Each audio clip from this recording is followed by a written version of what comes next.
Welcome to Philadelphia, Pennsylvania, and we are just blocks away from the iconic Liberty Bell in Independence Hall. Today, we're going to be taking a look inside the Museum of the American Revolution. So join us for another Lesson on the Road.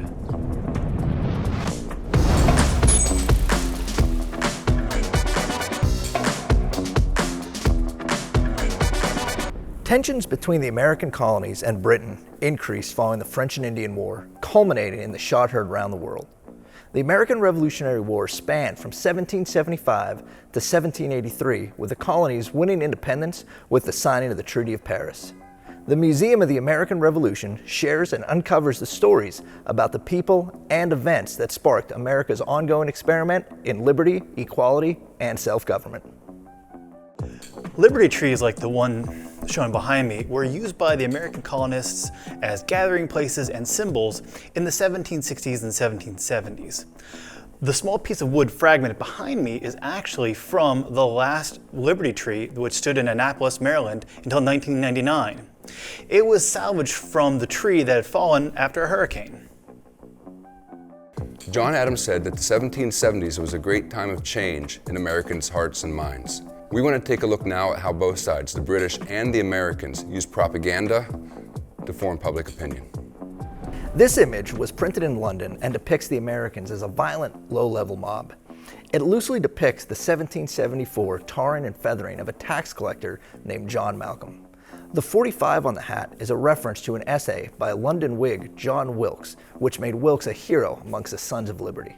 The teapot referred to a popular story that Boston mobs forced tax collector John Malcolm to drink gallons of tea, toasting the king. It was said that the amount of water endangered his life. But really, these stories are mostly exaggerated. John Malcolm was taken to a Liberty tree in Boston, not the gallows like this picture shows. The colorful blue decoration on the man's hat appears to have been a common symbol for the Sons of Liberty. In reality, very few instances of tarring and feathering occurred in America. When they did, they used pitch tar, and it was scalding, but not lethal. Paul Revere, a member of the Sons of Liberty and a Boston silversmith, produced this image of the Boston Massacre, which happened on March 5, 1770. But there's more to this image than what it shows. The word Butcher's Hall was above the soldier's head. There was no such sign on that building. The image also shows a shooter from the second floor of the building behind the soldiers. Again, no such shooter existed. The citizens that night were mostly working class men who attacked the soldiers with snow and ice and rocks. The picture also shows the men being told to fire by their commanding officer. Witnesses that night say that those soldiers didn't shoot until they were attacked with the snow and the ice and the rocks. Paul Revere also left out one key figure. Crispus Attucks, an African American and Native American, was killed in the chaos that evening. It wasn't until the 1850s that abolitionists in the United States pushed for new artwork to be created that depicted Crispus Attucks at the scene. On July 9, 1776, General George Washington ordered that the Declaration of Independence be read to his army in New York City. The troops were supposed to return to their quarters afterward, but some soldiers and sailors took to the streets. Near the waterfront, they tore down a statue of King George III. The statue of King George III was made up of 4,000 pounds of lead. Patriots hacked the king and his horse into large pieces.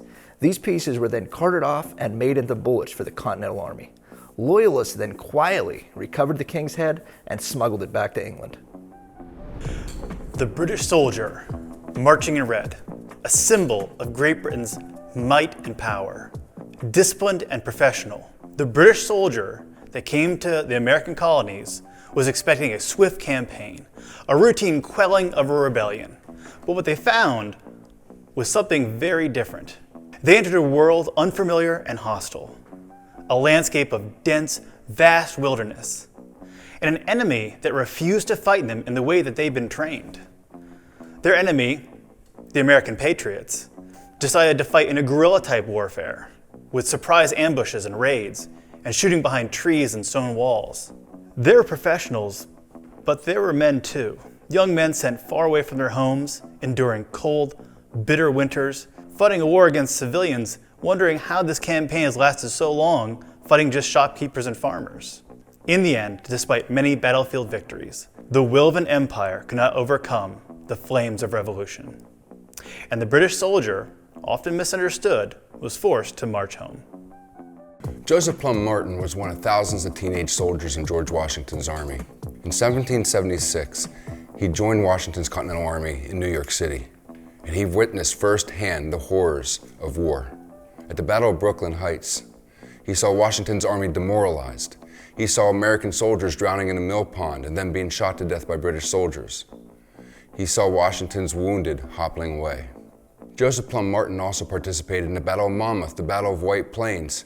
He suffered through the deprivations of Valley Forge. He witnessed John Andre being taken to his place of death, and then he was at the siege of Yorktown. He was mustered out of the army at the age of 23, and his notes and memoirs were published. Those papers were rediscovered in the 1950s and are considered to be excellent primary sources for historians today.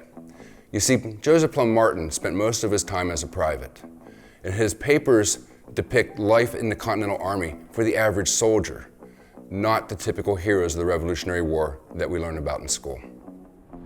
To augment his forces, King George III hired 20,000 German-speaking soldiers known as Hessians. They came from 6 European nations, often known as principalities. Hessians have been portrayed as cruel and even inhuman, but in reality, the Hessians were very much like the American soldiers. They were poor farmers, they had families, and the German officers considered themselves to be enlightened and often wrote thoughtful accounts of their time serving in America. Americans use the term Hessians for all German soldiers, but that's a little misleading. The term Hessian comes from the name of 2 of the German nations that sent troops to America, Hesse-Kassel and Hesse-Nassau. Although the majority of German troops did come from these areas, 4 other principalities also sent troops. Bobblehead George is a non-profit organization, and it's because of donations from people like you and our good friends at Keller Contracting that videos like this are possible. And today, we are with the owner of Keller Contracting. Hello, I'm Chris Keller, owner of Keller Contracting. We are a commercial general contractor and covering the central PA area. We enjoy giving back to our community, to great organizations like Bobblehead George. And now, back to the video. On my right, you see weapons and equipment that were used between 1775 and 1777. These pieces came from a variety of sources. Some were locally made, some were left over from previous conflicts, and some were even captured. On my left, you see weapons that were used later in the war. In 1777, the French government began to send tens of thousands of weapons to America. These standardized weapons helped the Americans to achieve victory in the Revolutionary War.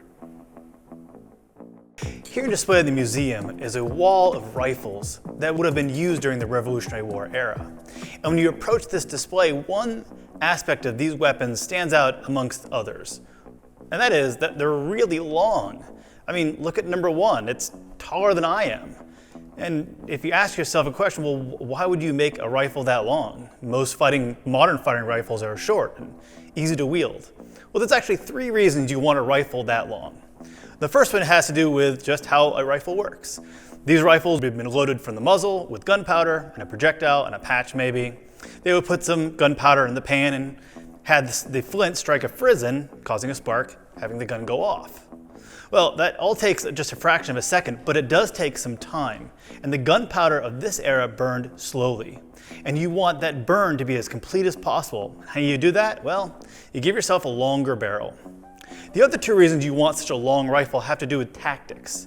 If your enemy was close enough or you ran out of ammunition, you could affix a bayonet to your rifle. And you'd want the rifle to be as long as possible to get as maximum reach. And the other reason you want the rifle to be so long had to do with how these rifles fired. These are not rapid-fired weapons. If you were lucky and good, you could get maybe 3 or 4 shots off in a minute. So tactics of the day employed volley fire, where I would fire, and then a man maybe in front of me, kneeling down in front of me, would also fire. And that sounds all well and good, except remember, I'm firing a weapon behind somebody. I would want the muzzle of the weapon to go past that person as far as I could, so I didn't injure him from concussion or flying sparks out of the muzzle. One thing's for sure, fighting with such a long, heavy weapon would probably not be much fun.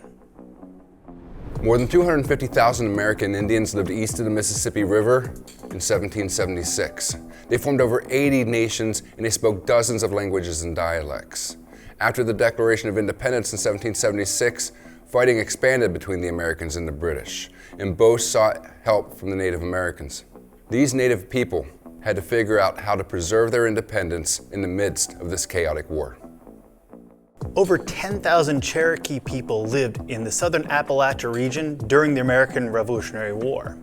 Many of them sided with the British. Unfortunately, the British were not able to give them very much military support. And in 1776, Revolutionary War forces burned over 50 Cherokee villages and destroyed hundreds of acres of farmland. The Lenape, or the Delaware, originally lived in the land that stretched from Philadelphia to New York, but by 1776, most had been forced westward by colonial expansion. When war broke out between the British and the Revolutionaries, both sides sought help from the Lenape. This created division within the Lenape nation. Some wanted to help the British. They feared that further colonial expansion would force them from their homes. They sought aid in arms and protection from the British. However, some of them sided with the Americans, even going so far as to asking the United States to admit them as the 14th state. The Shawnee lived between the British Allied Indian nations in the Detroit region and the western settlements of Revolutionary Virginia and Kentucky. Like many other American Indians, the Shawnee were united by a desire for peace, yet divided over the best strategy to preserve their independence. During the war, many Shawnee took a militant stance against the United States. Others remained neutral or migrated westward to Spanish territory to remove themselves from danger. The Six Nations of the Iroquois Confederacy were involved in diplomacy and in warfare during the American Revolutionary War. At first, these nations tried to stay out of the fighting between the British and the revolutionaries. But by 1777, the Oneida and part of the Tuscarora Nation allied themselves with the United States, while others supported the British. In 1779, George Washington ordered a military expedition against the British allied Iroquois nations. These revolutionary forces destroyed hundreds of homes and burned many acres of corn, orchards, and other food. In 1775, the Continental Congress created the Navy, but with little money and very few ships, they couldn't even dream to compete with the British Navy. So to combat British supremacy on the seas, the Americans had to rely on the age-old practice of privateering. Privateers were privately owned vessels that were licensed by Congress or state governments to attack British ships and disrupt trade. They paid their crews and investors by dividing their prizes, cargo and other assets from captured ships. This was a much different pay structure than that used by the Continental Navy, where sailors received fixed wages. As Mr. Raymond and Mr. Gimbi mentioned, building a navy from scratch to combat the mighty and almost unbeatable British Navy is no small task. And what's easier than building a navy from scratch? Well, that's taking existing boats and turning them into warships. Here at the Museum of the American Revolution, near the end of your experience here, they have a recreation of a sloop. This would be a good base for a warship because it's already made. You can put some cannons on it and you have a warship. From its humble beginnings, this was the foundation of the U.S. Navy. Thank you for joining us for another Lesson on the Road. So next time you're in Philadelphia and you're looking to do something historical, A bit scientific. And just all around nerdy. come check out the Museum of the American Revolution, its galleries, and all the amazing artifacts that it has on display. That's Mr. Graham. That's Mr. Gimbi. That's Mr. Raymond. We'll see you next time. Let's jump ship. Is this way off? I can't swim.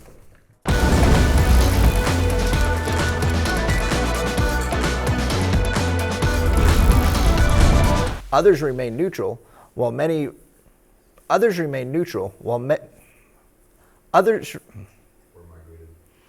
remain neutral. What's that? Is this it? I was looking at the diffuser. As keep looking at the light. Look at the light. Look at you. Good. Hesitated. The will of an empire could overcome the flame. In the end, I gotta slow down. Hold a second. I'm gonna start that over. From these humble foundations, the U.S. Navy. No, that's not what I wanted to say. Why is it so hard? The Lenape, or the Delaware, originally lived in the area of. I don't remember what I just said. It was something, though. Okay. Thank you for.